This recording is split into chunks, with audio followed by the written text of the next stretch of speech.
નમસ્કાર, Gujarat ફર્સ્ટના social media પ્લેટફોર્મમાં આપનું સ્વાગત છે. હું છું આપની સાથે વિકાસ મકવાણા. તો આ મહાયુદ્ધ કે જે હવે 34મા દિવસમાં પ્રવેશી ગયું છે ને જ્યારે 34મો દિવસ થયો ત્યારે ડોનાલ્ડ ટ્રમ્પ કે જેમણે એક રાષ્ટ્રજોગ સંદેશ આપ્યો છે. જી હા, જ્યારે કોઈ દેશના વડા એવી જાહેરાત કરે કે આજે રાત્રે 9 વાગે હું દેશને સંબોધિત કરવા જઈ રહ્યો છું ત્યારે તેની ખૂબ જ ગંભીરતા હોય છે. આપણને ખબર છે ભારત દેશમાં જ્યારે સમાચાર આવે કે પ્રધાનમંત્રી મોદી આજે રાત્રે 8 વાગે સંબોધિત કરશે દેશને ત્યારે સૌ કોઈ દિવસ પર ચર્ચા કરતા રહે છે કે આખરે આજે રાત્રે શું જાહેરાત થશે.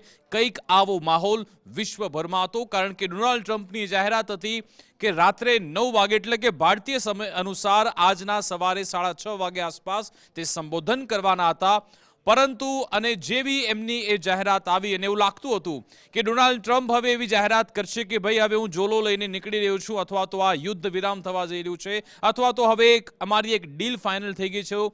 બીજી મહત્વની બાબત એ પણ હતી કે કદાચ ડોનાલ્ડ ટ્રમ્પ એવી પણ જાહેરાત કરે કે અમે હવે ઈરાનને કેપ્ચર કર્યું છે કે વોટ એવર કંઈ પણ આખરે શું થયું? ડોનાલ્ડ ટ્રમ્પે જે રાષ્ટ્રજોગ સંદેશ આપ્યો, વિશ્વને સંદેશ આપ્યો, એમાં ડોનાલ્ડ ટ્રમ્પે કેવી વાત કરી છે, ત્યાંથી શું મેસેજ આવ્યો છે એ વિશે વાત કરીશું. જેવો ડોનાલ્ડ ટ્રમ્પનું એ મેસેજ પતે છે એની સાથે ઈરાન પણ એક વળતો જવાબ આપે છે અને ઘણા બધા એમાં આયામ છે કારણ કે ડોનાલ્ડ ટ્રમ્પે એમાં વાત એવી કરી હતી કે અમે તમને પાષાણ યુગમાં મોકલી દઈશું, પથ્થર યુગમાં મોકલી દઈશું, એવી વાત પણ કરવામાં આવી હતી ડોનાલ્ડ ટ્રમ્પ તરફથી.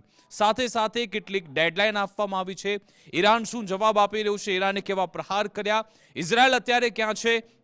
સાથે સાથે હવે યુકે, ફ્રાન્સ, ઇટલી સહિતના દેશો એમણે એક અલગ જ રણનીતિ અપનાવી છે એ વિશે પણ વાત કરીશું. ઘણા બધા અપડેટ છે છેલ્લા 24 થી 48 કલાકના જેમાં આ યુદ્ધ ક્યાંય અટકતું જોવા નથી મળી રહ્યું. બ્રેન્ટ ક્રૂડ ઓઇલના ભાવ કે જે સતત વધ્યા છે અને હવે ચાઇના, તુર્કી પણ આમ એડ થઈ ગયા છે જે સીધી રીતે ઇઝરાયલ અને અમેરિકા એ બંને પણ કઠેડામાં ઊભા રાખી રહ્યા છે. સીધી રીતે જવાબદારી ચાઇનાએ અમેરિકાની કેવી રીતે નક્કી કરી એ વિશે પણ વાત કરીશું. બીજી સૌથી મહત્વની બાબત એ કે હવે ડોનાલ્ડ ટ્રમ્પ ચારે બાજુથી ઘેરાઈ ગયા છે, એમાંથી બહાર કેવી રીતે નીકળવાનો પ્રયત્ન કરી રહ્યા છે એ તમામ વિશે વાત કરીશું. શરૂઆત કરીએ એનાલિસિસની. સૌપ્રથમ આપણે બ્રેન્ટ ક્રૂડ ઓઇલનો ભાવ જોઈ લઈએ કે આખરે એ ભાવ ક્યાં પહોંચ્યા. આપણે ગઈકાલે તમે એનાલિસિસ જોયું હશે $102 ભાવ હતો પ્રતિ બેરલનો. અત્યારે તમે જો $6 વધી ગયા છે, $108 સુધી આ ભાવ અત્યારે આવ્યા છે. એટલે કે હજુ પણ એની પાછળનું કારણ એ છે ડોનાલ્ડ ટ્રમ્પનું એ સ્ટેટમેન્ટ.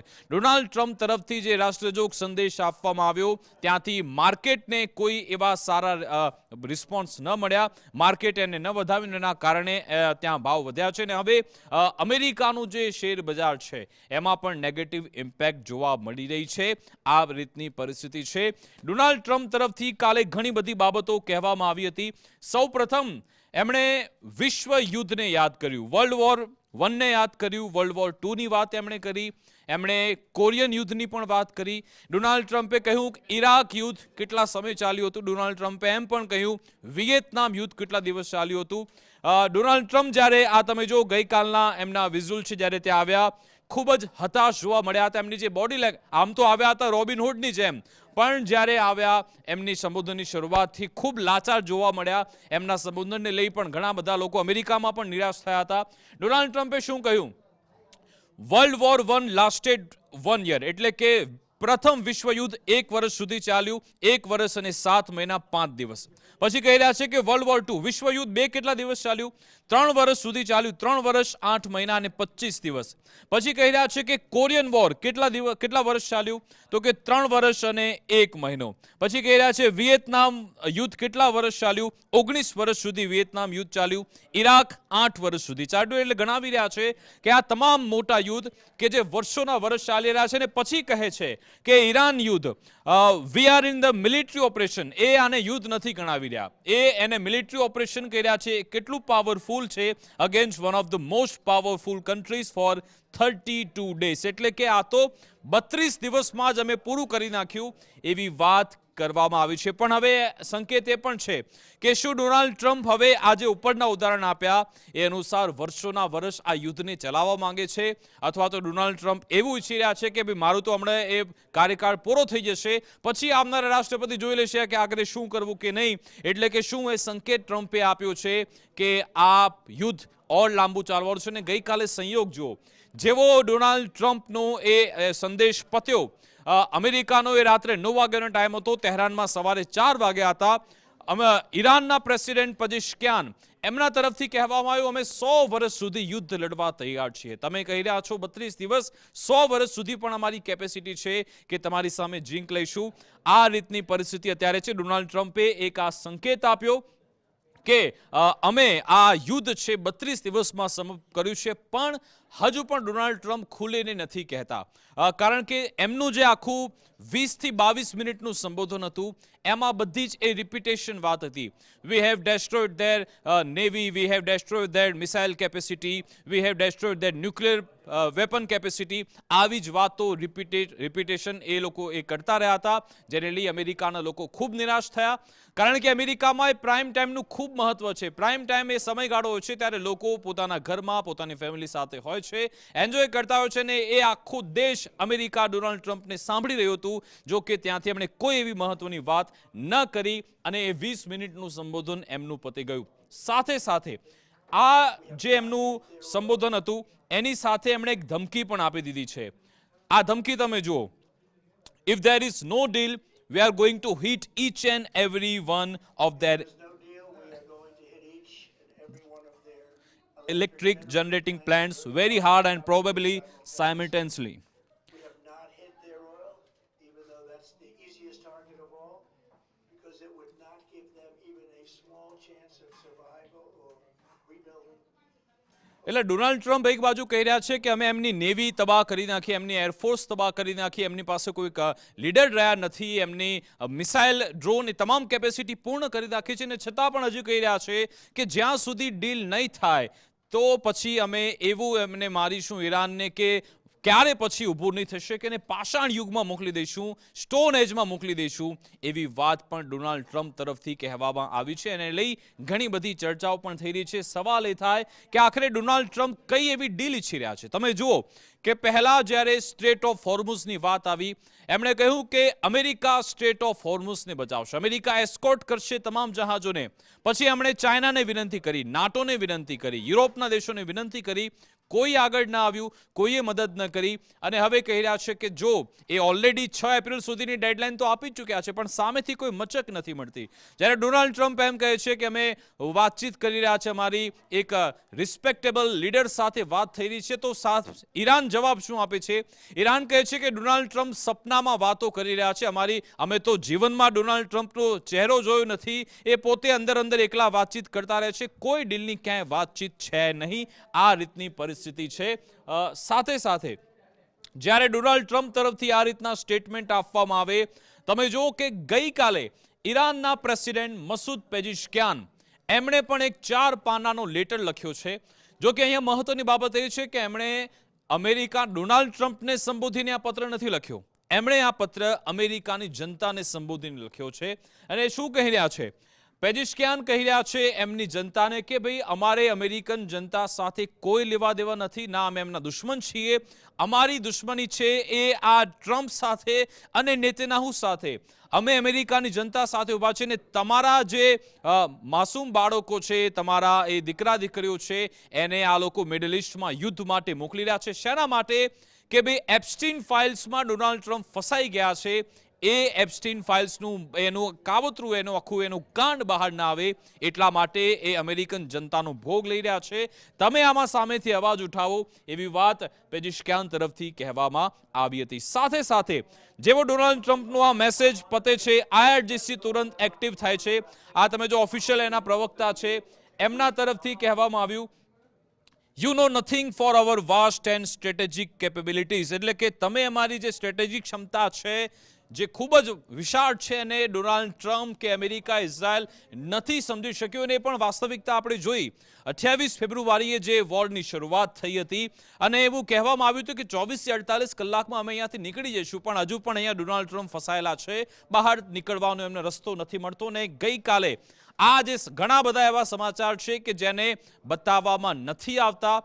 ગઈકાલે જ્યારે ડોનાલ્ડ ટ્રમ્પ એમ કહી રહ્યા હતા કે we have destroy there missile capability, અને તમે જો કે જેવો એમને મેસેજ પતે છે તેલ અવીવમાં જોરદાર બ્લાસ્ટ થાય છે, અને તહેરાન જે તેલ અવીવ ટાઈમ્સ છે, ટાઈમ્સ ઓફ ઇઝરાયલ, એમના તરફથી પણ પોસ્ટ કરવામાં આવ્યું કે એક સાથે 100 મિસાઇલ દ્વારા ટાર્ગેટ કરવામાં આવ્યું હતું. જો કે ત્યારબાદ એ તમામ સમાચાર ડિલીટ પણ થઈ ગયા હતા. આ રીતની અત્યારે પરિસ્થિતિ છે. સાથે સાથે we will save you the trouble, do not count our missiles, drones and strategic equipment because you will definitely be mistaken and get nowhere. You must pay the price for the aggression you initiated to the honorable dear and Muslim nation. એટલે કે હવે મુસ્લિમ નેશનની બ્રધરહુડની પણ વાત કરી રહ્યા છે કે તમે જે મુસ્લિમ રાષ્ટ્રો પર એટેક કરી રહ્યા છો, તમારી જે નિયત છે એનો જવાબ, એનું વળતર તો તમારે ચૂકવવું જ પડશે, એવી વાત કરવામાં આવી. અને તમે જુઓ કે અહીંયા જે વાત કરવામાં આવી તેનો જવાબ કેવા આપવામાં આવે છે. ડોનાલ્ડ ટ્રમ્પ તરફથી જ્યારે આ સ્ટેટમેન્ટ આપવામાં આવ્યું, Iran's navy is gone, their air force in ruins, most of their leaders are dead, the commanding control of the Islamic Revolutionary Guard Corps is being decimated. આ ડોનાલ્ડ ટ્રમ્પે કહ્યું હતું. Our enemies are losing and America is winning. એટલે કે America જીતી રહ્યું છે. IRGC શું જવાબ આપ્યો? ચલો ઠીક છે, તમે કહી રહ્યા છો કે નેવી જતી રહી છે, તો IRGC કહે છે કે ભાઈ સ્ટેટ ઓફ હોર્મુઝને કોણ ચલાવે છે? ઈરાન જ ચલાવી રહ્યું છે. ડોનાલ્ડ ટ્રમ્પે કહ્યું કે એમના લીડર્સ બધા મરી ગયા છે, કોઈ છે નહીં, તો એ કહી રહ્યા છે કે ભાઈ મોજતુબા ખામેની અમારે લીડર છે, એ જ અત્યારે ઈરાનને ચલાવી રહ્યા છે. એ કહી રહ્યા છે કે કમાન્ડિંગ કંટ્રોલ સિસ્ટમ સ્ટોપ થઈ ગઈ છે, તો કહી રહ્યા છે કે ભાઈ ઇઝરાયલ પર મિસાઇલ કોણ ફેંકી રહ્યું છે? તમારે કેમ બગદાદમાં લેવલ 4ની ત્યાં તમારે લોકોને ચેતવણી આપવી પડે છે, આવી વાત કરવામાં આવી. Air defence is shooting down us hitech drones and 5th generation fighter jets. એટલે કે અમારી એર ડિફેન્સ સિસ્ટમ એટલી મજબૂત છે કે તમારા જે 5th જનરેશનના એ ફાઇટર જેટ છે એને પણ અમે આરામથી ઉડાવી રહ્યા છે. આ રીતની વાત કહેવામાં આવી. અને તમે જુઓ ઈરાન એન્ડ ન્યુઝીલેન્ડ, આ જે ન્યુઝીલેન્ડમાં આવેલી એમની એમ્બેસી છે, એમના તરફથી આ કેવો મજાક કરવામાં આવે ડોનાલ્ડ ટ્રમ્પ માટે. ગઈકાલે ડોનાલ્ડ ટ્રમ્પે અને એમના જે વિદેશ મંત્રી છે માર્કો રૂબિયો, એમણે કહ્યું અમે ઈરાનને પાષાણ યુગમાં, સ્ટોન એજમાં મોકલી દઈશું. તો એ લોકો શું કહી રહ્યા છે? The stone age question mark, that's where you still are. એ ડોનાલ્ડ ટ્રમ્પનું આ ફોટો મૂકવામાં આવ્યો, એ જનરેટેડ છે, જેમાં બતાવવામાં આવે છે ડોનાલ્ડ ટ્રમ્પ કે જ્યાં એ તમે જુઓ કે પાષાણ યુગમાં લોકો કેવી રીતે જીવતા હતા, એની તસવીર ડોનાલ્ડ ટ્રમ્પની મૂકવામાં આવી છે. આવી સ્થિતિ અત્યારે ડોનાલ્ડ ટ્રમ્પની છે, એ બતાવવામાં આવે છે. હવે આ ડ્રોપ સાઇટ તરફથી આ મેસેજ આપવામાં આવ્યો છે, ખૂબ જ મહત્વનો એ છે, કારણ કે તમને ખબર છે કે ભલે ડોનાલ્ડ ટ્રમ્પ એ વાતો કરતા હોય કે અમે અહીંયાથી ઈરાનમાંથી નીકળી રહ્યા છીએ, અમે ઈરાન પર કોઈ અત્યારે 6 એપ્રિલ સુધી એટેક નથી કરવાના, પણ એક વાત નક્કી છે કે ડોનાલ્ડ ટ્રમ્પ કોઈ ઓપરેશન માટે તૈયારી તો કરી જ રહ્યા છે, કારણ કે અગાઉથી જ એમની જે 82nd એરબોર્ન ડિવિઝન છે એવા હજારો સૈનિકો ત્યાં પહોંચી ગયા છે ઈરાન સુધીના એના એરિયામાં. સાથે સાથે એમના જે મરીન કમાન્ડો છે, જે સ્ટ્રેટેજિક એમના સૈનિકો છે, એ પણ ત્યાં પહોંચી રહ્યા છે. ગઈકાલે આપણે જોયું યુદ્ધપોત જ્યોર્જ H.W. બુશ એ પણ ત્યાં પહોંચ્યું હતું. USS boxer, USS ત્રિપોલી. આ તૈયારી શું બતાવે છે? ઇન્ડિકેશન કરે છે કે કોઈ ઓપરેશન તો થઈ રહ્યું છે. અને હવે સમાચાર એ આવ્યા, Pentagon drafted plan to seize Iran's enriched uranium at Trump's request, reports says. એટલે કે આ રિપોર્ટ કહી રહ્યો છે કે ઈરાન પાસે જે ન્યુક્લિયર બોમ્બ બનાવવા માટે યુરેનિયમ છે, એ યુરેનિયમને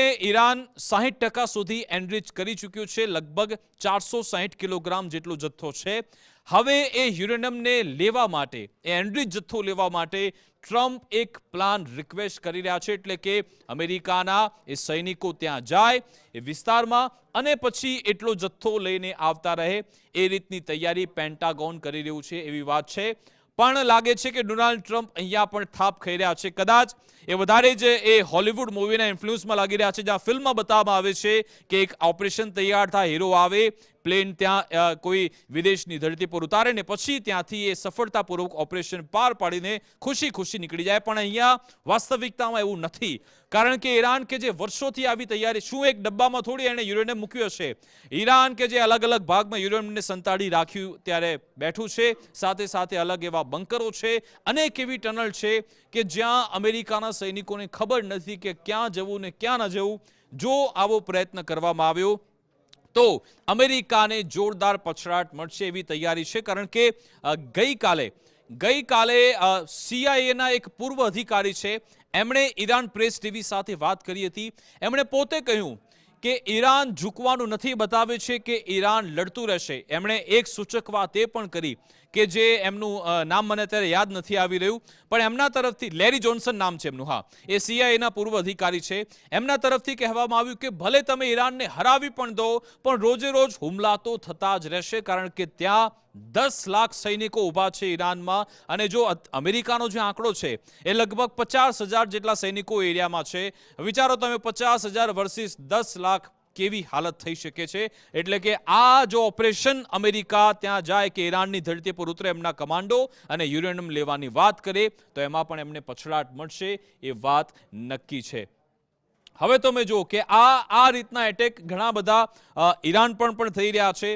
સાથે સાથે ગઈકાલે ઈરાન તરફથી કેવા એટેક, 2 વિઝુઅલ છે કે જે ઈરાન પર એટેક થયા, અને આ બીજા વિઝુઅલ છે કે જે ઈરાનની મિસાઇલ આરામથી જોર્ડનમાં કેવી રીતે જઈ રહી છે. તમે જુઓ કે જ્યારે પણ આ રીતની મિસાઇલ આવે ત્યારે એને ઇન્ટરસેપ્ટ કરવા માટે સામેથી મિસાઇલ છોડવામાં આવતી હોય છે. 2 મિસાઇલ એનો પીછો કરે છે, પણ છતાં પણ ઈરાનની મિસાઇલને તે કંટ્રોલ નથી. આ તમે જો બંને મિસાઇલ કે જે ઈરાનની મિસાઇલને ઇન્ટરસેપ્ટ કરવાનો પ્રયત્ન કરે છે, પણ એમાં પણ સફળતા ન મળી. જોર્ડનના વિઝ્યુઅલ છે, અને પછી તમે જુઓ કે કેવો બ્લાસ્ટ થાય છે. એ મિસાઇલ આરામથી જોર્ડનના બેઝ પર પહોંચે. તમે જો અને આ બ્લાસ્ટ ત્યાં થઈ ગયો. એટલે કે આ બેલિસ્ટિક મિસાઇલ આરામથી ત્યાં ઈરાનની પહોંચી રહી છે. આ બતાવે છે 2 air defence missile attempt and intercept but miss. એટલે 2 મિસાઇલ ત્યાં પહોંચવાનો પ્રયત્ન કરે છે, છતાં પણ ઈરાનના હુમલાને ખાડી શકાતો નથી. સાથે સાથે ગઈકાલે અબુધાબી પર પણ એટેક થયો હતો. ત્યાંની મીડિયા ઓફિસ છે અબુધાબીની, ઓફિશિયલ એનું એકાઉન્ટ, એમના તરફથી જ આ કહેવામાં આવ્યું. Authorities in Abu Dhabi have responded to incident in the vicinity of the Khalifa Economic Zone, Abu Dhabi, following the successful interception of a missile by air defense system, which resulted in minor damage and no injuries. એટલે કે લોકો માની રહ્યા છે અબુ ધાબીનો જે economic zone છે ત્યાં ઈરાનની missile પહોંચી, ત્યાં નુકસાન પણ થયું છે. જો કે કોઈ કેઝ્યુઅલિટી નથી, એ વાતની પુષ્ટિ એમના તરફથી કહેવામાં આવી છે. એટલે તમે જો ગઈકાલે રાત્રે પણ તેલ અવીવ પર પણ એટેક થયા, અબુધાબીમાં પણ થયા, જોર્ડનમાં એટેક થયા છે. એટલે કે ભલે ડોનાલ્ડ ટ્રમ્પ વાત કરતા હોય કે એમની મિસાઇલ કેપેસિટી પૂર્ણ થઈ ગઈ છે, પણ વાસ્તવિકતા કંઈક અલગ છે. આ વિઝ્યુઅલ તમે જુઓ, આ અલ જઝીરા તરફથી રિલીઝ કરવામાં આવ્યા. Video show water from a bust pipeline flooding a street in Bnei Brak, Israel after it was damage by debris from an Iranian cluster munition. તમે જુઓ કે એની જે વોટર પાઇપલાઇન છે એને પણ નિશાન બનાવવામાં આવીને ચારે બાજુ પાણી વહી રહ્યું છે. આવી સ્થિતિ ત્યાં થઈ છે જ્યારે ઈરાનની મિસાઇલો ત્યાં પહોંચી હતી. તમે જો મોટા મોટા ખાડા પણ પડી ગયા છે. તેલ અવીવમાં આ એટેક કરવામાં આવ્યો હતો. બેન્ડ્રી બ્રેક વિસ્તાર છે જ્યાં ઈરાનની મિસાઇલો પહોંચી હતી. અલ જઝીરા તરફથી તેને પોસ્ટ કરવામાં આવે છે. હવે આપણે જોઈ લઈએ કે કેવા હુમલા અમેરિકા અને ઇઝરાયલ પણ ઈરાન પર કરી રહ્યું છે. એનો તમે વિડીયો જુઓ. આ કહેવામાં આવી રહ્યું છે aftermath of US or Israel strike on another artillery ammunition depot near Isfahan. ઇસ્ફહાનમાં જે એટેક કરવામાં આવ્યો તેનો વિડીયો છે કે વિધ્વંસક હુમલો ઈરાન પર થયો છે. તમે જો કે કેવી તબાહી ત્યાં મચી છે. આવા વિઝ્યુઅલ તમે કદાચ હોલિવૂડ ફિલ્મોમાં કે બોલિવૂડ ફિલ્મોમાં આવી લાર્જર ધેન લાઈફ ફિલ્મોમાં જોયા છે, પણ રિયલ આવા દ્રશ્યો ઈરાનમાં જોવા મળે છે કે તમે જ્યાં દૂર દૂર સુધી ધુમાડાના ગોટે ગોટા અને ભયંકર આગ લાગે છે, આખો વિસ્તાર તબાહ થઈ જાય છે. એવા અહીંયા એટેક કરવામાં આવી રહ્યા છે.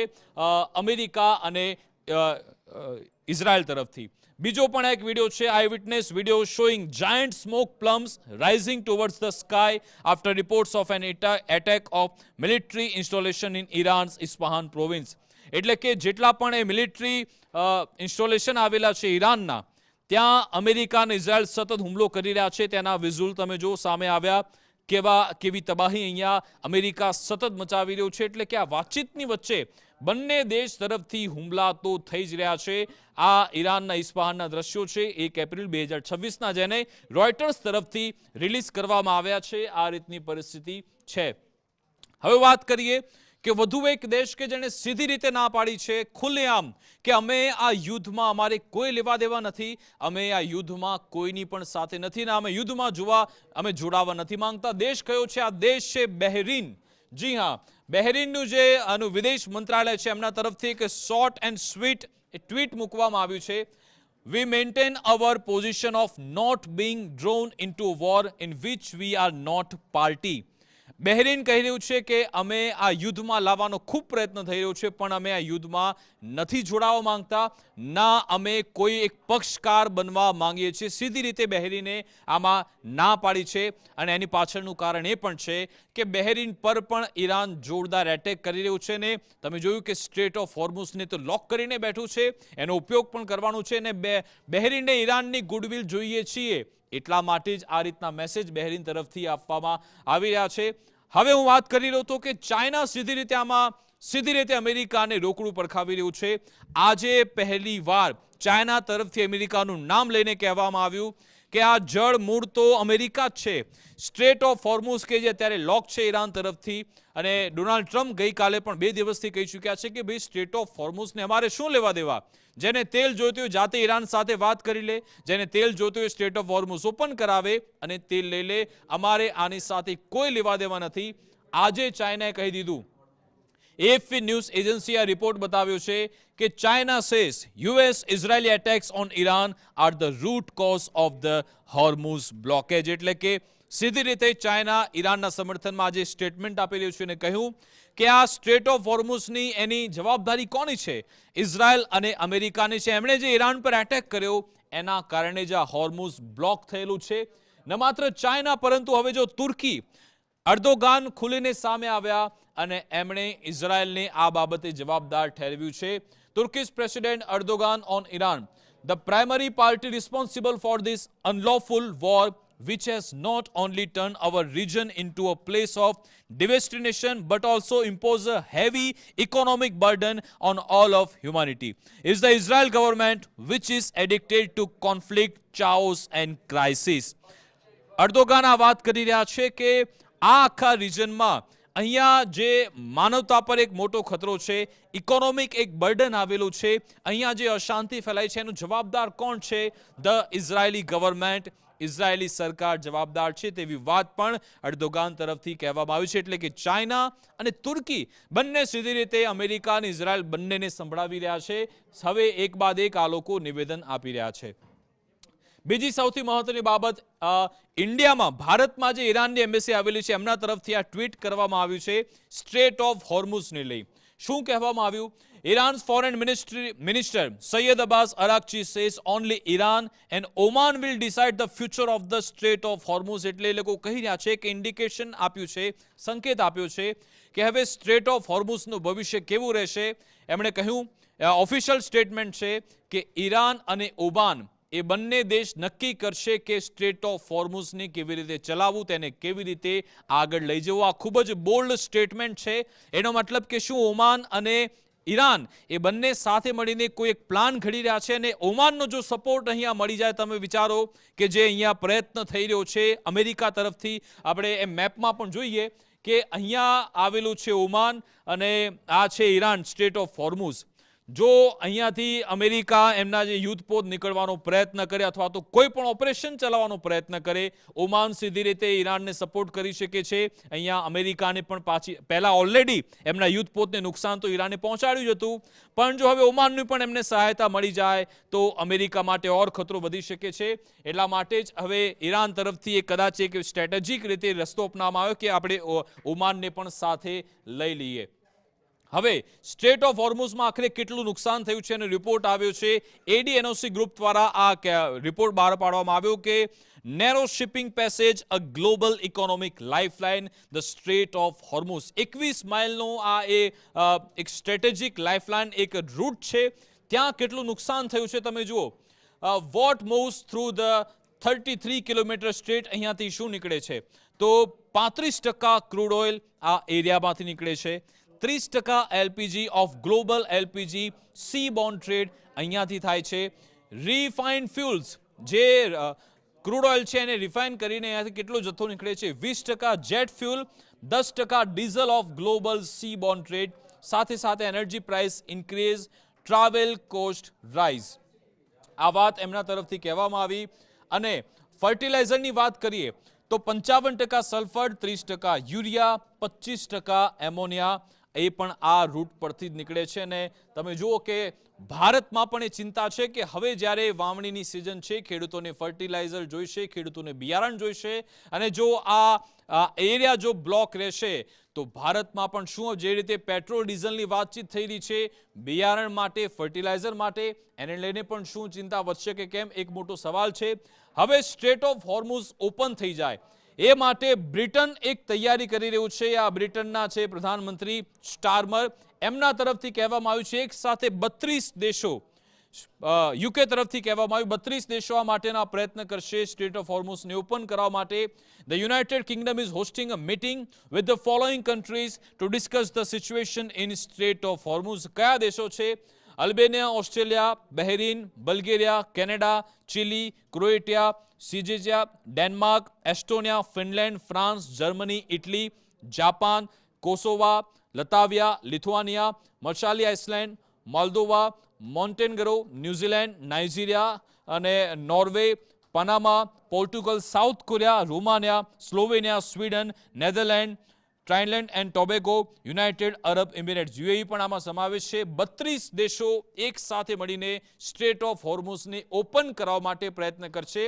એટલે કે એક સાથે આ તમામ દેશોનું દબાણ કરવામાં આવશે. UAE એક ખૂબ જ મહત્વનું નામ છે. UAE તરફથી સંકેત આપવામાં આવ્યા છે કે તે સીધી રીતે ઈરાન સામે યુદ્ધમાં જોડાવા માંગે છે. અને ઈરાન તો ઈચ્છે છે કે રિજનલ વોરમાં એ અંદર એ ટ્રાન્સલેટ થઈ જાય. જો UAE આ યુદ્ધમાં જોડાય છે, જોતરાય છે, તો આ યુદ્ધ ઓર વિધ્વંસક થશે, એક વાત નક્કી છે.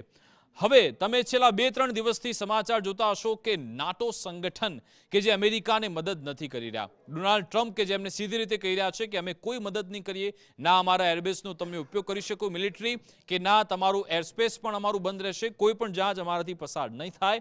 અને હવે નાટોમાંથી બહાર નીકળવાની વાત સંકેત આપવામાં આવી રહ્યા છે કે ડોનાલ્ડ ટ્રમ્પ પણ એવું કહી રહ્યા છે અને માર્કો રૂબિયો પણ. હવે તમે જુઓ કે આ સોશિયલ મીડિયા પર કોઈ પણ કમેન્ટ કરવી તમને કેટલી ભારે પડી શકે છે. આ માર્કો રૂબિયો એમણે જે અગાઉ ટ્વીટ કર્યું હતું, નો US president should be able to withdraw from NATO without senate approval. Marco રૂબિયો અગાઉ વર્ષ પહેલા લખી ચૂક્યા છે કે કોઈ પણ અમેરિકાના પ્રેસિડેન્ટને એ હક નથી કે એ સેનેટ એટલે કે ત્યાંની આપણે જે સંસદ કહે છે ત્યાંની સંસદની મંજૂરી વગર નાટોમાંથી બહાર નીકળે. અને એ સુનિશ્ચિત કરીને કોણ ગયું છે? અગાઉ જે પ્રેસિડેન્ટ હતા જો બાઇડન, એ ત્યાં એ મજબૂત કાયદો બનાવીને ગયા છે કે નાટો આપણા માટે ખૂબ જરૂરી છે અને 2/3 જ્યાં સુધી તમને સંસદની બહુમતી ન મળે તમે નાટોમાંથી બહાર ન નીકળી શકો. અને એ માર્કો રૂબિયોનું એ જે જૂનું સ્ટેટમેન્ટ છે એને વાયરલ કરી રહ્યા છે. એટલા માટે અત્યારે એ catch-22 સિચ્યુએશનમાં છે. એક બાજુ કહી રહ્યા છે કે આપણે એમાંથી બહાર નીકળવું જોઈએ, પણ એ પોતે એ કહી ચૂક્યા છે કે આ નાટોમાંથી બહાર નીકળવું એક મૂર્ખામી ભર્યું પગલું કહી શકાય છે. હવે ડોનાલ્ડ ટ્રમ્પ આવી પરિસ્થિતિમાં પણ તમે જો મજાક કરવાનું ક્યારે ભૂલતા નથી અને હંમેશા એમના નજરે એ ફ્રાન્સના રાષ્ટ્રપતિ મેક્રોન હોય છે. ગઈકાલે ફરી એકવાર એમણે કેવી મજાક ઉડાવી હતી ફ્રાન્સની. તમે જુઓ, તમને ખ્યાલ હશે કે આ વિડીયો કે જ્યારે એક સમયે મેક્રોન કે જ્યારે આવી રહ્યા હતા ફ્લાઇટમાંથી ને એમના પત્ની તરફથી એમને જે એમની સાથે થોડી એ જે વિઝ્યુઅલ સામે આવ્યા હતા એમાં આપણે જોયું હતું કે એ વિઝ્યુઅલ ખૂબ જ વાયરલ થયા હતા. ડોનાલ્ડ ટ્રમ્પે એનો ઉલ્લેખ ફરી એકવાર કર્યો. ટ્રમ્પે જે મજાક કરી મેક્રોનને કહ્યું, આઈ cold of France Macron was wife treats him extremely badly. એટલે એમની વાઇફ એમની સાથે ખૂબ ખરાબ વર્તન કરે છે અને he still recovering from the right to the job. એમનું જે જમણું જડબું છે ત્યાંથી હજુ પણ એ રિકવરી કરી રહ્યા છે. આ તમે જો આ વિડીયો કે જેમાં આ વિડીયો ખૂબ જ વાયરલ થયો હતો, જ્યાં મેક્રોન અહીંયાથી જ્યારે આવે છે બહાર, એમના વાઇફ એમની સાથે ખરાબ વર્તન કરે છે. જો કે એની સાથે સાથે ડોનાલ્ડ ટ્રમ્પે પછી એ પણ વાત કરી કે ફ્રાન્સ એ પણ અમને મદદ નથી કરી રહ્યું, કારણ કે ડોનાલ્ડ ટ્રમ્પ તરફથી કહેવામાં આવ્યું હતું કે અમે ઇઝરાયલને જે મિલિટરી મદદ કરવા માંગીએ છીએ એમાં ફ્રાન્સ અમને મદદ નથી કરી રહ્યું, અમે ફ્રાન્સને યાદ રાખીશું. એક સમયે તે એવું પણ કહી ચૂક્યા છે કે ફ્રાન્સની એ રાષ્ટ્રપતિની જે ખુરશી છે મેક્રોનની એ પણ જવાની છે. આ રીતની વાત છે. યુકે માટે પણ તે આવું કહી ચૂક્યા છે. તો ટૂંકમાં અત્યારે વાર્તા એ છે કે ડોનાલ્ડ ટ્રમ્પ કે જે હજુ 2-3 સપ્તાહની ડિમાન્ડ કરી રહ્યા છે. ડોનાલ્ડ ટ્રમ્પે કહ્યું કે યુદ્ધ હજુ પણ 2-3 સપ્તાહ ચાલશે. યુદ્ધ ક્યારે પૂર્ણ થશે એ ડોનાલ્ડ ટ્રમ્પ હજુ કહી શક્યા નથી. એનો મતલબ કે ઈરાન અત્યારે મજબૂત સ્થિતિમાં છે. ઈરાન અત્યારે પાવર ઓફ કંટ્રોલમાં છે, કારણ કે સ્ટ્રેટ ઓફ હોર્મુઝ તેની પાસે છે. હવે આ સ્ટ્રેટ ઓફ હોર્મુઝને ઓપન કરવા માટે 32 દેશો એકઠા થયા છે. સાથે સાથે ડોનાલ્ડ ટ્રમ્પે પણ કહ્યું છે અમે તો છીએ પણ તમે બધા પણ સાથે આવો. શું યુરોપિયન કન્ટ્રી સાથે આવશે કે કેમ? લાગતું નથી આવે, નહીં આવે, કારણ કે અત્યારે તો ડોનાલ્ડ ટ્રમ્પ ત્યાંથી ખસી રહ્યા છે અને તમામ યુરોપના દેશો કે જેમને સ્ટ્રેટ ઓફ હોર્મુઝની જરૂરિયાત છે, જો એ ઈરાનની ગુડવિલ નહીં મેળવે તો પછી એમના માટે પણ મુશ્કેલી થઈ શકે છે. એટલા માટે કોઈ બોલવા તૈયાર નથી. એક જમીની ઓપરેશનની પણ તૈયારી થઈ રહી છે, પણ ઇઝરાયલ એમના નેતા આઈડીએફના વડા કે જે ત્યાંની નેસેટ સંસદને કહી ચૂક્યા છે કે આપણી પાસે પૂરતા જવાનો છે નહીં, મેન પાવર ક્રાઇસિસ છે. આ એક મહત્વનો પ્રશ્ન છે. શું એને આઈડેન્ટિફાય કરવામાં આવશે કે ઘણા બધા પેચીદા પ્રશ્નો છે. યુદ્ધ હજુ પણ જો કે લાંબુ ચાલે એ અત્યારે લાગી રહ્યું છે. ડોનાલ્ડ ટ્રમ્પ કે જેમણે પ્રથમ વિશ્વયુદ્ધ, બીજું વિશ્વયુદ્ધ, કોરિયન યુદ્ધ, સાથે સાથે અલગ અલગ યુદ્ધ તેમણે ગણાવ્યા, એ સંકેત આપે છે કે આ યુદ્ધ તો કંઈ ના કહેવાય, કારણ કે 18 વર્ષ સુધી યુદ્ધ ચાલેલા છે. આ તો ફક્ત 32 વર્ષનું યુદ્ધ છે અને જે સૈનિકો અમેરિકાના મૃત્યુ પામ્યા છે એમણે તો એ જવાબદારી નિભાવ્યું છે કે ભવિષ્ય જે સુરક્ષિત થઈ જાય એ માટેનો એમનો પ્રયત્ન છે. એટલે કે શું ટ્રમ્પ વધુ કેટલાક સૈનિકો ત્યાં મોકલવા માંગે છે? ઘણા બધા પેચીદા પ્રશ્નો છે. એટલે એક વાત તો નક્કી થઈ ગઈ છે કે હજુ પણ આ યુદ્ધ આગળ ચાલવાનું છે. એની અસર વૈશ્વિક લેવલે કેવી પડે છે એના પર અત્યારે અમારી નજર છે. તો આવી જે તમામ વિગતો અમે તમારા સુધી સરળ ભાષામાં મોકલતા રહીશું, તમને દર્શાવતા રહીશું. જો તમને વિડીયો પસંદ આવે તો લાઇક કરો, શેર કરો અને સબસ્ક્રાઇબ કરો. મારી વિશેષ રજૂઆત અંતર્ગત બસ આટલું જ. આપ જોતા રહો ગુજરાત ફર્સ્ટ ન્યૂઝ. નમસ્કાર.